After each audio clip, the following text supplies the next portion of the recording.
Hi, I'm Gary, and this is episode 150 of EV Musings, a podcast about renewables, electric vehicles, and things that are interesting to electric vehicle owners. On the show today, we'll be looking at Kia's EV6.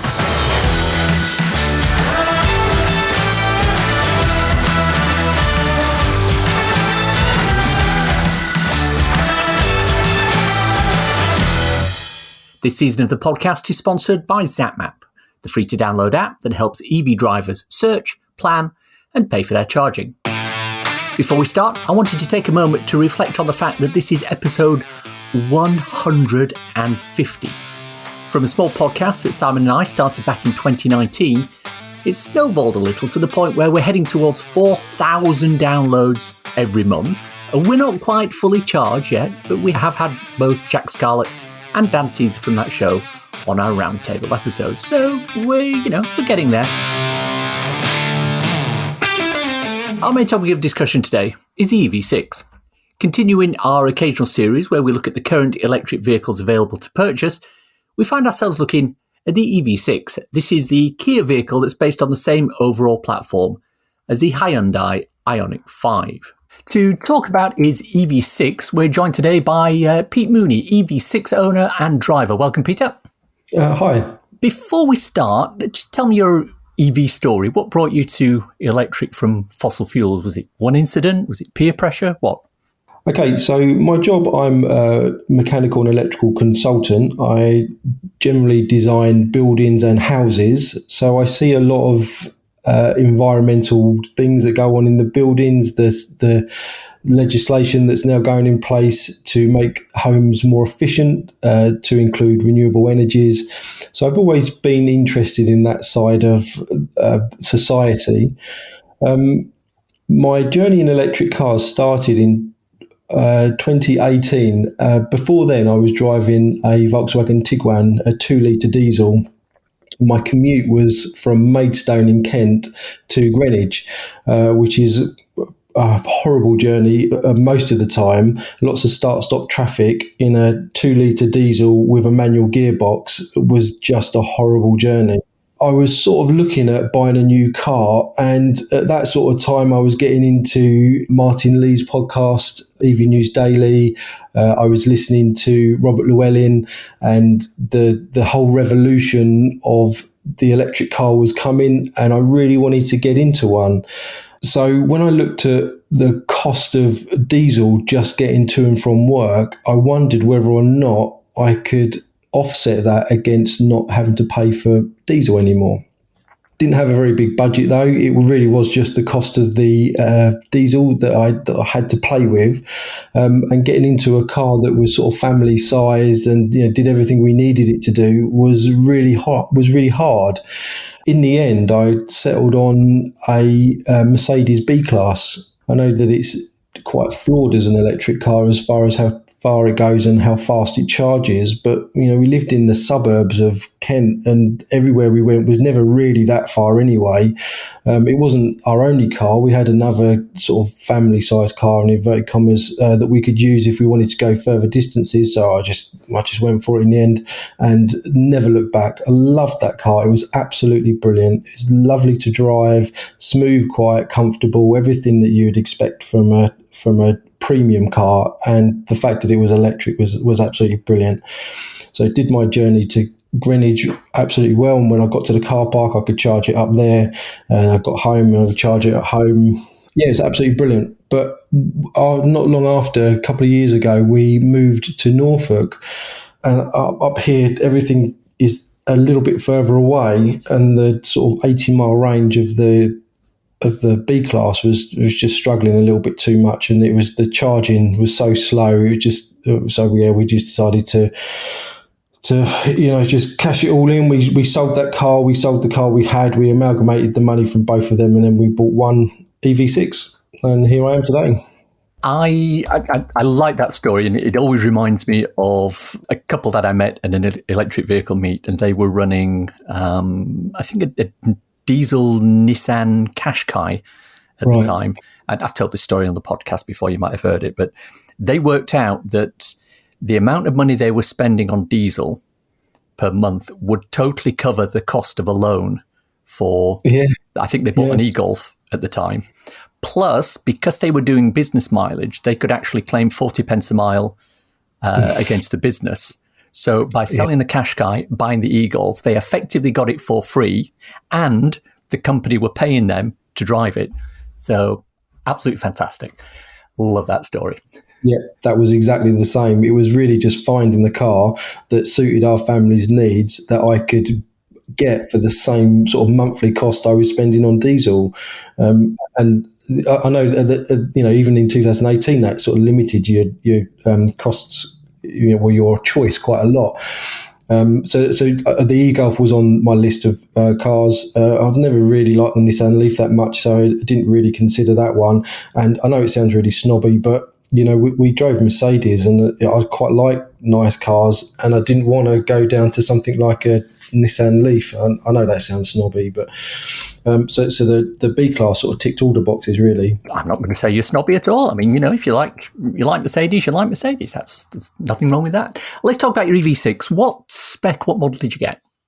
So we went for the GT line. It was actually a really funny story, because we went to the open day, the presentation of the EV6. So we sort of got there in the evening. There's lots of people and drinks, and then they do the big reveal and they talk about the car, and then they get you to sign up to, whether you're interested in putting a deposit down. So we did that, and I spoke to the sales lady there, and she's really nice. And she says, well, so what one do you think you would have gone for? And I said, well, I've had a quick look at the specs. I think I'd probably go for the GT line. I don't think I need the GT line S. I think it's just a little bit over what I need. She went, oh, okay. So she wrote it down, and nothing else really happened on it in that. And then a few weeks later, we were just talking about timeframes, and she was saying, well, but bear in mind, this was 2021. Blimey. So to 2021. She said, well, we probably won't get it for about a year or so anyway. So we were sort of imagining somewhere around about May this year to get it. And then she gave us a call in October last year and said, oh, your car's just turned up. And we're like, what? I didn't even order the car. She goes, well, you're not obligated to take it, but it's here now. If you want to take it for a test drive. And yeah, we did, took it for a test drive and bought it straight away. So it was, so it wasn't really the spec that we were after, but and didn't really get any time to sort of discuss any of the options or anything. But it was such a good opportunity, and it was so early in its deliveries that we just went for it.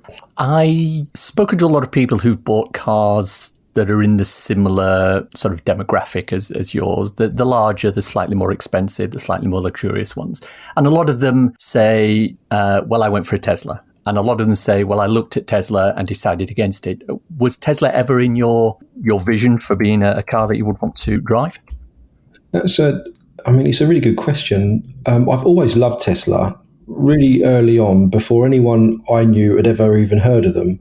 And I always wanted one. I always aspired to own one.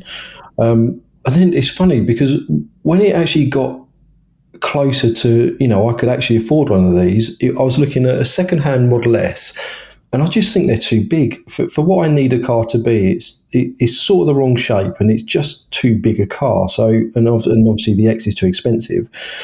And then when the 3 came out, or, was coming out, I thought, right, this is the one. This is what I'm going to get this car. And then it turned out to be a saloon and not a hatchback. And I was like, I can't put the dog in the boot of that car. So it sort of ruled that one out. So I thought, okay, then, well, I know that the Y is coming out, so that will be the car for me. But when you look at what you get with the Model Y, it wasn't quite out at the time when we got the EV6, but it was also nearly 10 grand more expensive, and I was already stretching myself to go to the EV6. So I was really quite disappointed with that, because I really would have done a Model Y, but I think they're just too expensive for what they are. And I don't know, again, maybe it's a little bit controversial, but I'm just not really sure I'm that into Tesla anymore. I'm not sure I like the direction the company's going in, or how they conduct business, and I'm just not sure that that's what I want anymore. And I also, just on another side, I think their designs are really boring. And when you look at EV6s and the Onyx 5s and the Polestar 2s, they're much nicer looking cars. I've got to say, you're not the first person I've heard expressed either of those opinions regarding Tesla, so I don't think you're by yourself there. So why then, out of all the cars that were available, I mean, you could have gone for something like the Marquis, you could have gone for the I-Pace. What drew you to the EV6? So I went to Ford when the Mach-E came out, and I really liked it. It ticked all the boxes. That was the car. And I put my name down, and no one ever called me back, and I couldn't get hold of anyone to talk to at the time. So yeah, that's the only reason that never happened. I really like the Ioniq 5. I think that probably did it for me a little bit more design-wise. But I think my wife was more drawn to the sporty look and the sporty stance of the EV6. Obviously, I think they're both amazing looking cars, so I was not really fussed which one, to be honest. Polestar 2, we test drove one of them. I absolutely loved it. And I didn't expect to. I thought it would be a box ticking exercise just to say that I'd tried it, and I absolutely loved it. But I think with 3 teenagers and a dog, it was probably just a little bit too small. But also, I think when you look at all the competition that's around and all the options you've got, the EV6 is right up there with the tech, the 800 volt architecture, the rapid charging, it just seemed like the best car out there, and all the others were just that little run behind. We even took out the Audi Q4 e-tron, and I'm not really a massive Audi fan either, but I thought it was really boring. It is a little bit over the top on the interior, and then the drive was just a bit dull, and the acceleration was a bit dull, and just seemed a little bit too safe. So yeah, we ruled that one out as well. Fair enough. So with your EV6 specifically, how many miles have you done so far? We are now just over 25,000 miles since October. So in just under a year, we've managed to do 25,000 miles. Some of those are quite long journeys. We drove down to Southampton from where we live, which is quite far north in Norfolk, so up not too far from Kings Lynn. And we did that on one charge. I didn't need to stop, so we drove all the way down there, did what I needed to do, stopped off at the Cobham services just to top up, and then drove the rest of the way home. Another long journey I've done is we went up to Yorkshire. That was, again, probably another sort of like 4 hours in the car, 4 or 5 hours. And again, didn't need to charge on that one either. So we got there, did what we needed to do, and charged, I think, on Leeds on the way back. So I've tried to do a few sort of long road trips, but it's actually quite amazing how much you can do, how far you can go in this country at 300 miles. So yeah, not really needed to do a big one. Well, that's interesting, because if I look at the EV database, the real life range that they talk about for the EV6 is in the ballpark of 255 miles. So what are you getting sort of real world? Oh, it's way over that. I mean, I would say it might be 250 miles in winter, worse conditions. But this summer, in fact, I'll tell you another story in a minute. But just in answer to your question, I would say we're getting about 280 without trying. And when I do try, I think I could get 300 miles out of it. I don't think I could get 328, but I think I could get 300 out of it. I have seen a number of screenshots of people ironically driving the e-Niro 311 miles out of that with they've got a much smaller battery, but they've got 64 kilowatt hours in there. So the Korean cars, they really are good with the efficiency. They can wring every last mile out of a kilowatt hour, can't they? Yeah.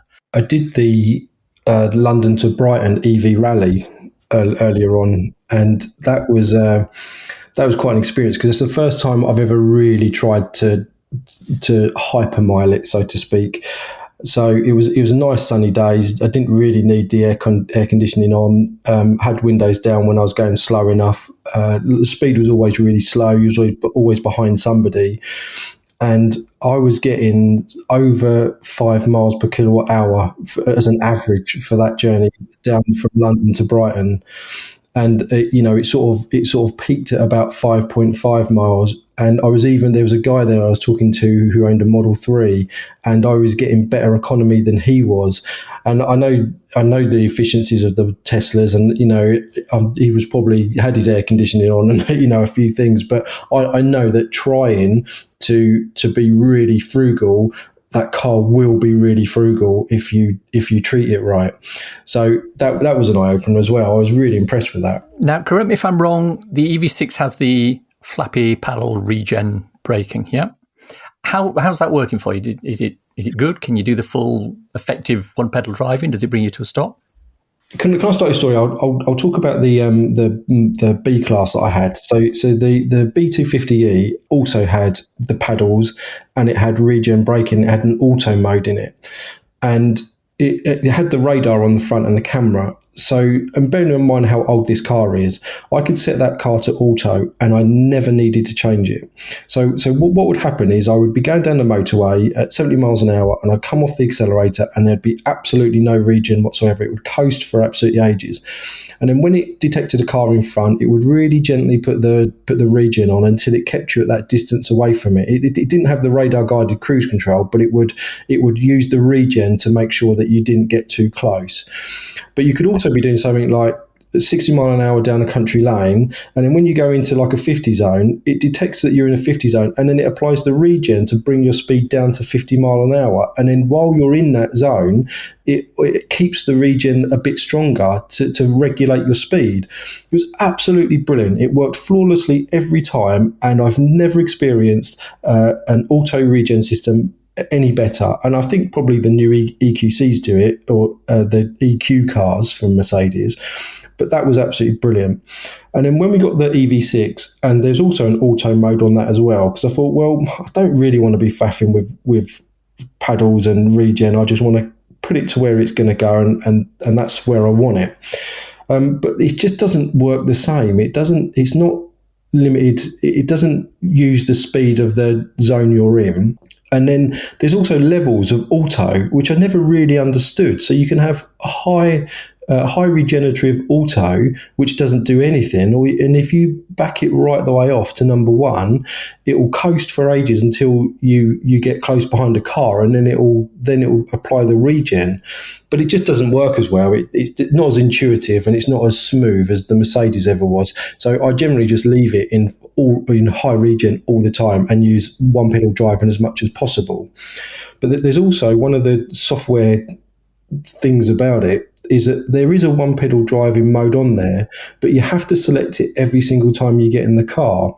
So there are settings from 1 to 4, but you can only ever go up to 3, and it'll only ever keep it at 3, and then you have to go in and then click it again to get to 4, and then it flashes up says one pedal driving. But then as soon as you get out of the car and get back in it again, it's gone back down to 3, and then you've got to go back in and do the one pedal driving thing again. So I can't be bothered to do that either. So I generally just leave it on 3, which is the highest sort of regen that you can sort of keep it on all the time. I recently upgraded from the Kia Soul to an ID3, and the one thing that the ID3 has that the Kia never had is adaptive cruise control and the lane keeping assist, which I believe are two things that the EV6 has. Talk to me about your experiences with those. Okay, so I probably use the adaptive cruise control way more than I should. I use it almost everywhere. Even when I enter a 30 zone, I'll put it on just to keep it at 30. When it goes up to 40, I'll use the buttons to get up to 40. I just use it all the time. And I don't really know why other people don't do it, because it's just a faff having to try and manage your speed and keep looking down with the accelerator, when all I've got to do is press a button and it will keep me at that speed and at a good distance away from the car in front, irrespective of what they do. So I use it all the time. I love it. It's brilliant. The lane keep assist is really good when you're on dual carriageways or larger defined roads, and it generally works really well every single time. I've never had a problem with it. It doesn't really work around here where they're country lanes, and it doesn't work at all when there are no white lines on the side of the roads. So I think if you use it in the right place, it's really good. And on the long journeys we've had on sort of motorways and A roads, I put that on, and I know you still have to hold the steering wheel, but just knowing that you can, dial down your concentration a little bit is just absolutely brilliant. So yeah, it's good. It's okay as a tool, but I think but my wife hates it, and I think she just doesn't like that lack of control. But I think used in the right way, I think it's really useful. On the lane keeping assist, I know the one issue that I have with it is it doesn't keep you in the lane. What it does is it prevents you from going out of the lane, and there's a big difference there. What it can end up doing on the ID3 is ping-ponging from one side of the lane to another. Is that how it works with EV6, or does it recognise this is the outside edge, this is the inside edge, and I am going to stay in the middle? I think it's more like that. I think there is a slight amount of ping ponging that you can notice sometimes, but it generally tries to keep you in the centre of the lane and does a pretty good job of that. I think it keeps me a little bit more to the left than I'd want to be. So when you're in sort of the outside lane overtaking lorries, it doesn't, you'd intuitively move slightly to the right to give you a bit more space between the lorry, where it doesn't do that. So I generally have to sort of wrestle with the steering wheel a little bit in some instances to try and get it to where I want it to be.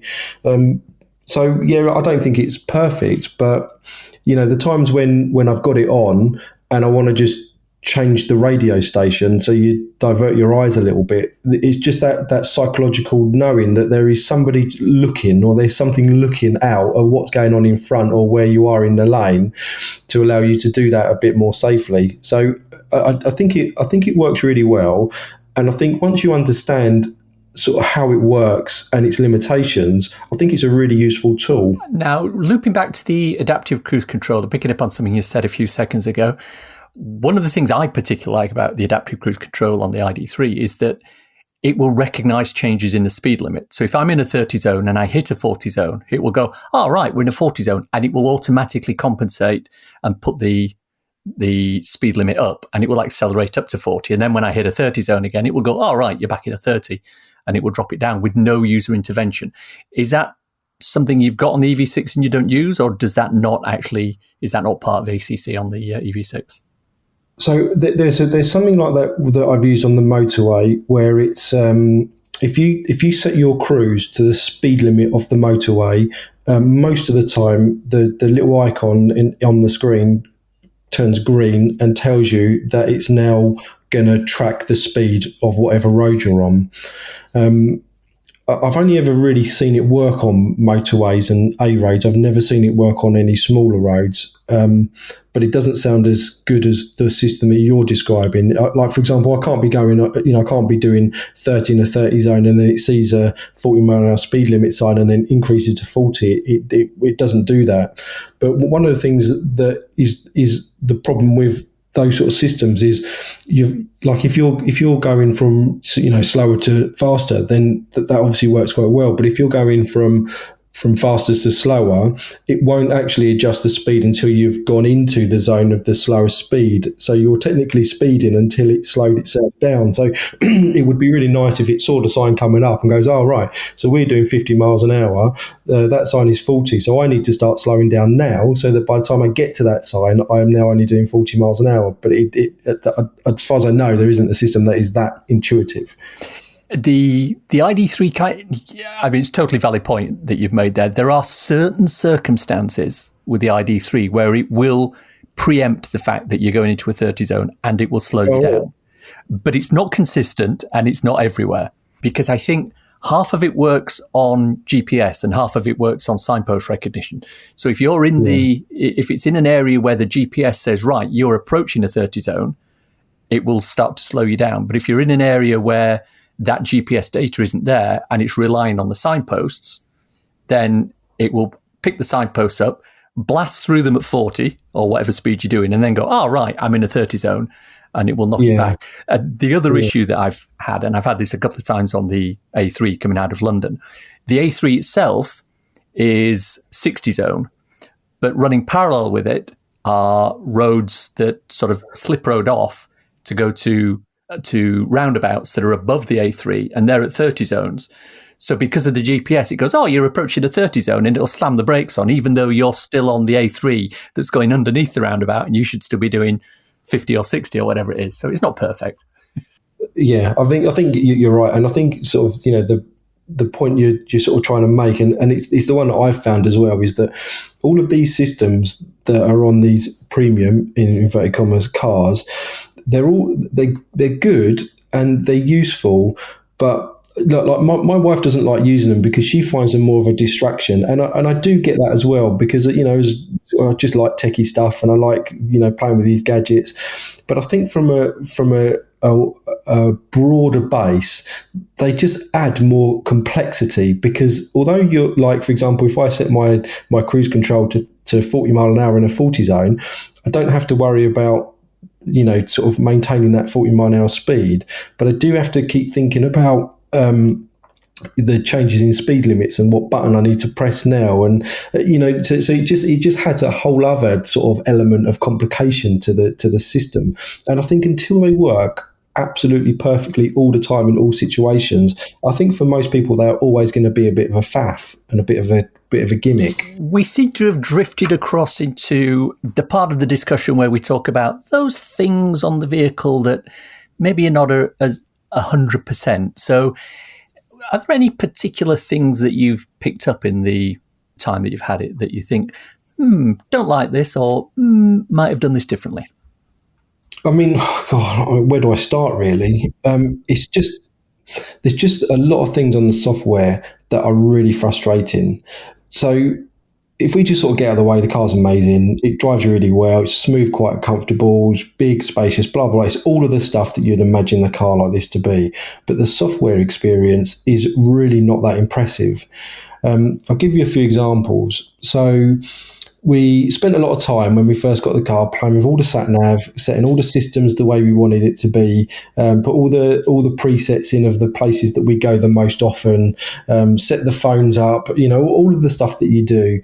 And then it's had a software update, I think probably over the air or something. So we woke up in the morning and everything's gone. All our presets are gone, everything. So we had to redo all of it again. And so that was really frustrating. You think, well, that's just a one-off. I hope it doesn't happen very often, but that's one thing.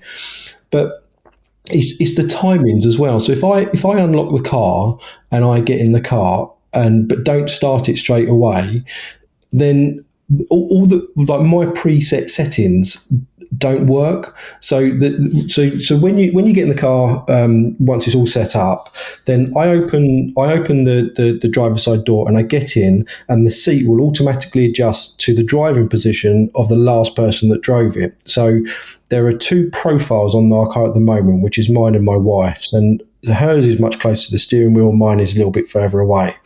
But sometimes it will just put my seat to her position, and then I've got to press the preset button to get it back to where mine is again, or vice versa. Sometimes it will just go back, and I'm like, well, why did you go back? Or sometimes it just won't adjust at all. So there are little things that you have to do every time you get in it that are just unexpected. And I can give you more examples, but it's that sort of thing where it just, I think the software experience really lets it down. One of the sort of things that I've heard against the EV6, well, the Kias and the Hyundais in general, whilst their software, when it works, is really, really good, the user interface is a little bit, what's the phrase I use? Dated. And I mean, you're buying a brand new car, it's an expensive car, and yet it's using a software, a font set, which has been around for quite a few years. Do you think that's a valid criticism? I don't think so. I mean, I think things like that, they don't really bother me. I mean, I know the Ioniq 5 is all white and the Kia as standard is black. And I think the black sort of hides a lot because you can turn the EV6 to make everything look white. And I think when you do that, it generally looks a little bit cheaper, in my opinion, especially since you've got the black sort of bezels of the screen. It really defines the screen as opposed to the surround. So I think having black probably hides a lot of that stuff. It is a little bit slow, but I can sort of forgive it for that a little bit. Yeah, I don't really see that as a problem, to be honest. There are some things about it that I don't like. For example, I wish I could customize the displays a little bit more, because the 7-inch screen in front of the driver, sort of behind the steering wheel, it's a big screen, and you could potentially put quite a lot of information, useful information on there, but you're so locked to what you can put on it. Like, I can't have the maps on there, for example, like an Audi does, where you can have the map in the middle, and it just seems to be a lot of space with not a lot of information on it. And there's nothing you can do about that. You're given their presets, and that's all you can do. And one of them is a big clock that tells you when you should take a break. And I'm like, I don't need a clock right in my front view to tell me when I need a break. I can figure that one out for myself. So yeah, I think there are some things with the software that I don't like as far as the layout goes. And other cars that I've been in that seem to do that much better. Did you get 2 charging cables with it, or just one? I got the 3-pin plug one, and I got the 7 kilowatt one. Oh, so you got both, which is good. My ID3 only came with the AC charger, not the granny charger, which is a bit annoying. How tall are you? Is the headroom good? I've heard issues if you're above 6 foot, it could be a bit tight. Well, I'm not. I'm 173 centimetres, which is 5'8", so I don't get any problems with height. My son's quite tall, and when he's sitting in the back, again, he's had no issues with height. I think the space in the back is brilliant. But I think space-wise in the car is excellent. I like the bins. I like the layout of where everything is. There's the big sort of bin below the centre console, which is all sort of this floating thing, is really useful for putting stuff in it. Glove box is a little bit small. I like the drawer version of it rather than the sort of a flap down lid that you've got to try and hunt for things in. But I think, generally speaking, the space inside the cabin and the comfort that everybody's experiencing there is really good. One of the piece of functionality that I think the EV6 has, and I'm not sure it's on every version, is there the equivalent of what Tesla call the summon, where you can stand outside and use the keypad to get the vehicle to move? Have you got that? Have you used it? No, that's on the GT Line S, that one there, which I think, as far as I know, will literally just back it in a straight line out of or into a garage, and then obviously use the cameras and sensors to make sure you don't hit the side. But no, I haven't got that. But the next model up from my one came with a head-up display, a bird's eye view camera, for sort of tight manoeuvring, the summon feature that you're talking about, and a better sound system. I think there's a few others on there as well, but it came with those. And I must admit, I think they're all, I would have said, and the reason I didn't go for the S version of it is they're all a little bit gimmicky, because I don't think you need any of those in a car. But having driven the EV6 now for a little while, I think the bird's eye view camera is almost vital, because it's such a big car to try and maneuver. And I don't know what it is about its dimensions or the angles. I can never get it lined up in a parking space. I always end up having to open the door and see whether I'm straight. And I think just having that view around the car. Oh, well, yeah, also the other thing that mine doesn't have is, the indicators, and it brings up the little camera feed on the display. It doesn't do that either. Is the next model up that does that. And I think just because it is such a big car, I think those features that allow you to see the exterior, particularly sort of low speed maneuvers, would be really handy to have that. Like, I don't really need a head-up display, or I don't own a garage either, so I don't need to worry about those other features. And I certainly wouldn't be parking it in a car park where I'm so tightly packed I can't even open the door, so I've got to use the buttons to get the car out. But just to be able to see the parking space that I'm about to go into, and see the tight car parks that make sure I'm not going to hit the side of it, would be really useful. Another issue that I've heard can happen, and I'm not sure whether this is something inherent to all the EV6s or just the early versions or just the GT6S or whatever, the GT Line S, is the fact that if you walk past the vehicle not intending to get in and you've got your keys on you, it will auto open the tailgate. Well, it won't on mine, because mine's got a manual tailgate. The next one up is auto. But all mine does is, when you get close to the car, it will just undo your side mirrors, so that they just poke out, but it won't unlock the car. You physically got to press the lock button in order for it to then open the car. Again, I wish it had the feature on it, or at least an option where when you walk away from the car, it'll automatically lock it, but it won't. You've actually got to press the button on the handle in order to lock it or unlock it. But yeah, because I've got the manual boot, I don't have that anyway. I mean, I don't really get the auto boot openers. It was never any hassle to open the boot before. So I never really don't want to wait for the motor to wind it back up before I can use it. The one thing I do like about the EV6 is that nice big charge flap down at the back there.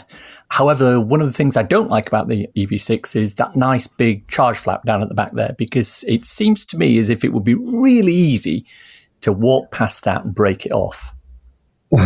Yeah, I must admit, I've walked into it once or twice. I've not broken it or damaged it in any way, but yeah, I do get that, because when you open it, it does come out quite far. You can imagine if it came out and then rotated down or something, that it would sort of keep it close to the car and out the way. I do hear these things where people say the charge port should be on the front of a car, and I really disagree. I don't want to drive straight into a parking space and then have to reverse out into potential oncoming traffic to charge the car. I want to reverse into a parking space, and it's nothing to do with like mirroring combustion engine cars and this is where it's always been, so this is the best place. It's not that.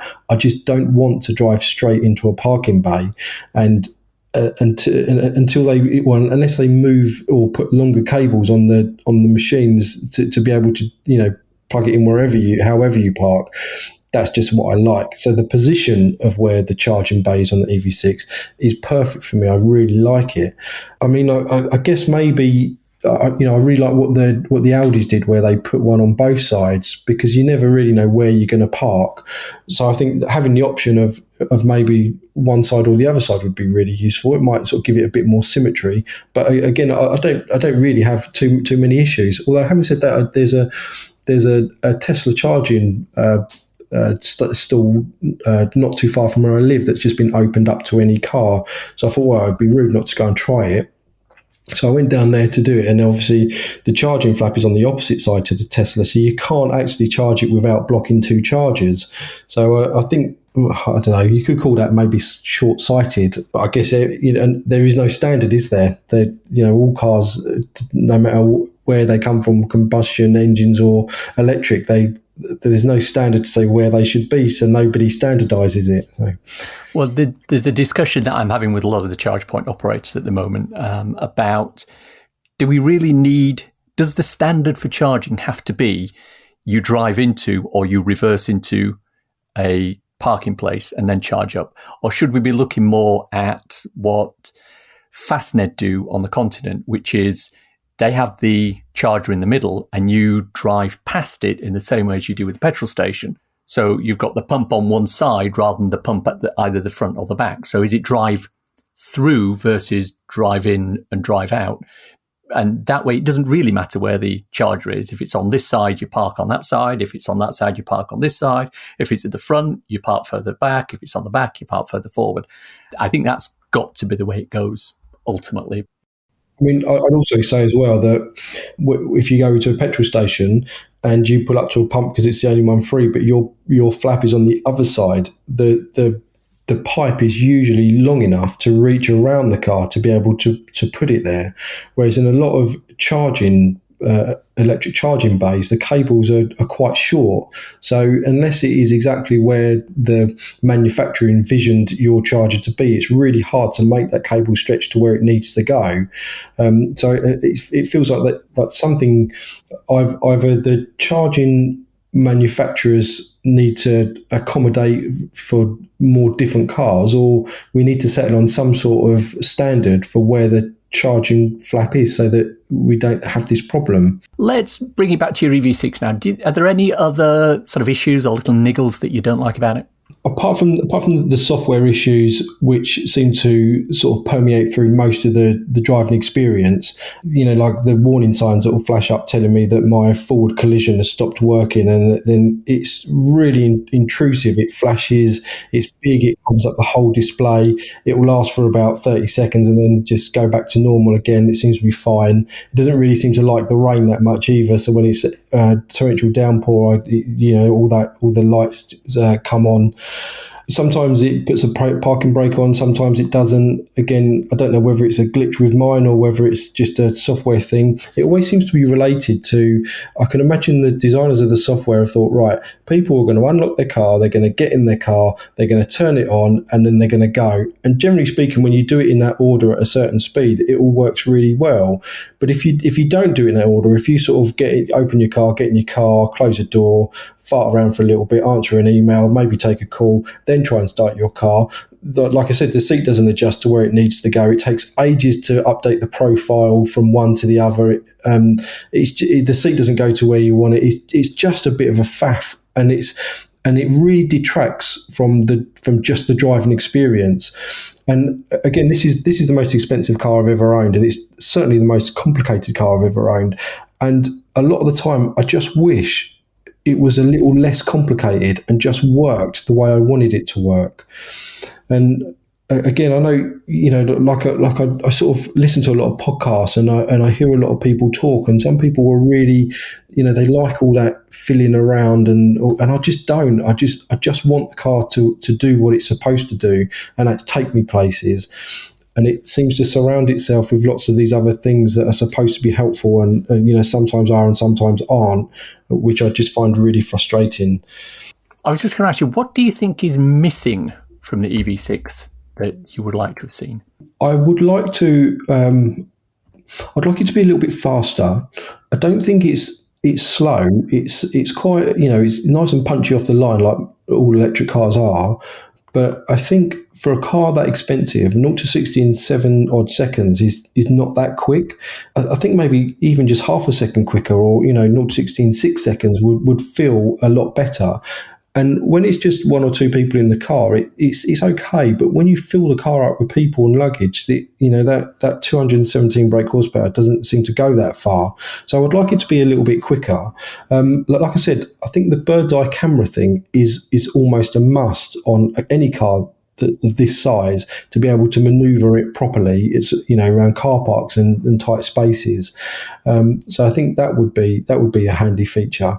I think some of the things they put on the GT Line S I think are fine. If you want to get an updated stereo, then you can get the next model up.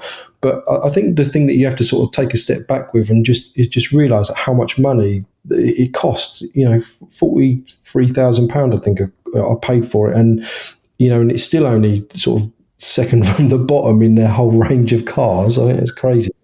But yeah, that's it.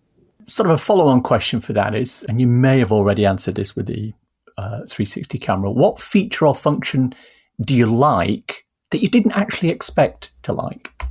I don't know, because it isn't my first electric car. So all of the things that people would normally say about how smooth and how sort of nice they are to drive, I sort of expected it. I expected those things.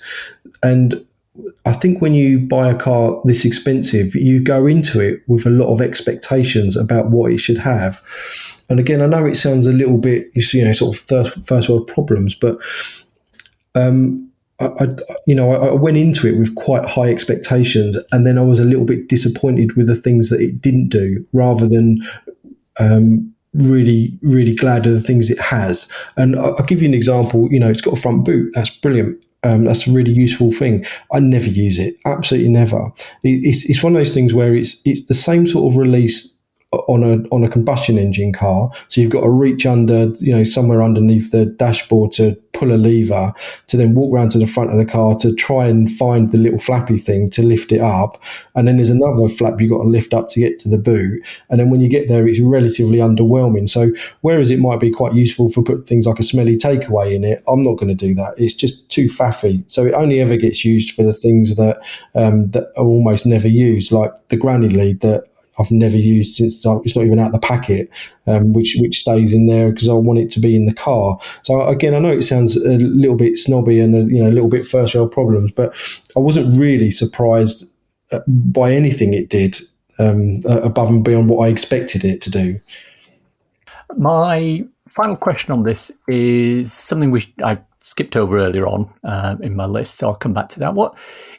It's pitched as being a car that will charge at about 250 kilowatts maximum. What is the maximum charge speed you've ever got? I think I've maxed that out at 260. I would say that the only problem I ever had with the charging was recently in all this really hot weather, where it limited. I pulled up at a 350 kilowatt charger at Braintree, and I only got 60 kilowatts out of it, which I presume is because of the temperature of the battery, so it sort of ramped that down.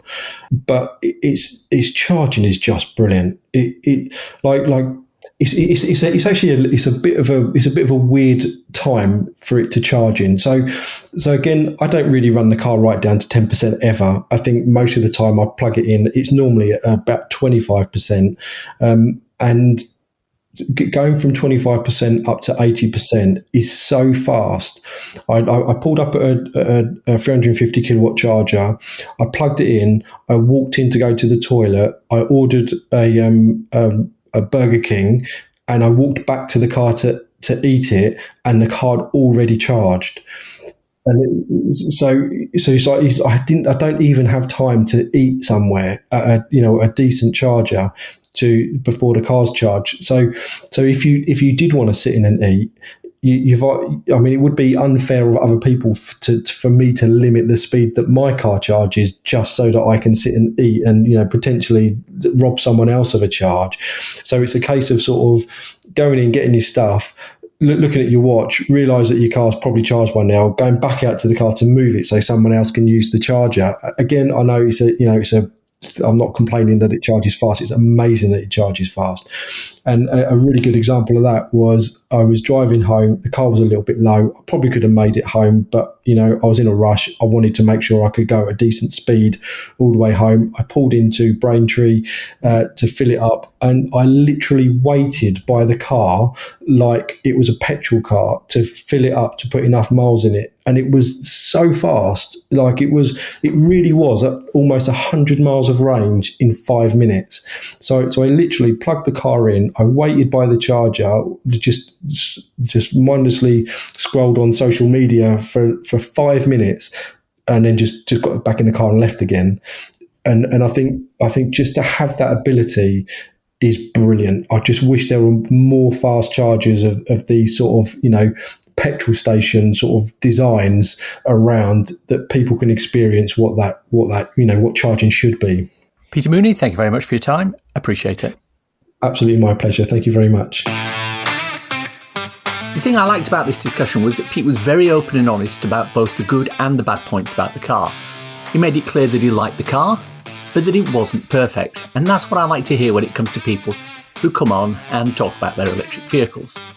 I have similar thoughts about the ID3, a great car in many respects, but I'm not sure I'd get a second one. I might talk about that more in an upcoming episode, we'll see. Anyway, many thanks to Pete for his time. It's time for a cool EV or renewable thing to share with your listeners. This is fairly old news, but I wanted to bring it back because of what it implies in the long term. A doctor in Texas performed the world's first vasectomy using power supplied by an electric vehicle.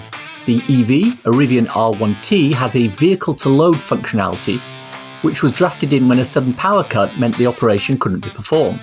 As the patient couldn't reschedule, they basically ran an extension lead out to the Rivian, which has 4 110-volt outlets dotted around the place. They plugged in the necessary equipment in the operating room, and the operation went ahead as scheduled. What's significant about this is that it's making people more and more aware of the possibilities of having a large battery sitting outside doing nothing. In this case, it was used as a lifeline to help provide emergency power, something that will always be needed in places like Texas and some of the other US states which lose power frequently due to bad weather events. But what it also allows is people to time shift their usage from peak times to off-peak times. If you run your appliances from your car battery during the expensive evening peak and recharge the battery overnight during the cheaper off-peak times, this reduces the load on the grid, and it reduces the amount of energy needed from peaker plants, which usually use expensive gas or coal. The secondary knock-on effect is a reduced energy bill because we don't need to bring in expensive gas and coal to produce the power. Absolutely love this. The EV Musings podcast is sponsored by ZapMap. ZapMap is the go-to app for EV drivers in the UK. Use it to search for available chargers, plan electric journeys, pay for charging on participating networks, and share updates with other EV drivers. ZapMap is free to download and use, with subscription plans for enhanced features such as using ZapMap in-car on CarPlay or Android Auto. And that's the show for today. Hope you enjoyed listening to it. If you want to contact me, I can be emailed at evmusings@gmail.com. I'm also on Twitter at MusingTV. If you want to support the podcast and newsletter, please consider contributing to becoming an EV Musings patron. The link's in the show notes. Don't want to sign up for something on a monthly basis? If you enjoyed this episode, why not buy me a coffee? Go to coffee.com/EVmusings. That's ko-fi.com/EVmusings. And you can do just that. Takes Apple Pay too. I have a couple of ebooks out there if you want to read something on your Kindle. So, You've Got Electric is available on Amazon worldwide for the measly sum of 99p or equivalent, and it's a great little introduction to living with an electric car. So, You've Gone Renewable is also available on Amazon for the same 99 pence, and it covers installing solar panels, a storage battery and a heat pump. Why not check them both out? Links for everything we've talked about in the podcast today are in the description. If you enjoyed this podcast, please subscribe. It's available on iTunes or wherever you get your podcasts. Please leave a review, preferably 5 stars, as it helps raise visibility and extend our reach in search engines. If you've reached this part of the podcast and are still listening, thank you. Why not let me know you've got to this point by tweeting me at MusingTV with the words, "It's the same basic car as the Ioniq 5. Hashtag, if you know, you know. Nothing else." Thanks as always to my co-founder Simon. You know, with the recent change in Monarch, the subject of what he would do if he was king for a day came up. Simon was pretty sure he knew what the first thing would be that he'd do. Get rid of those Rolls-Royce limos and go back to the old Daimlers.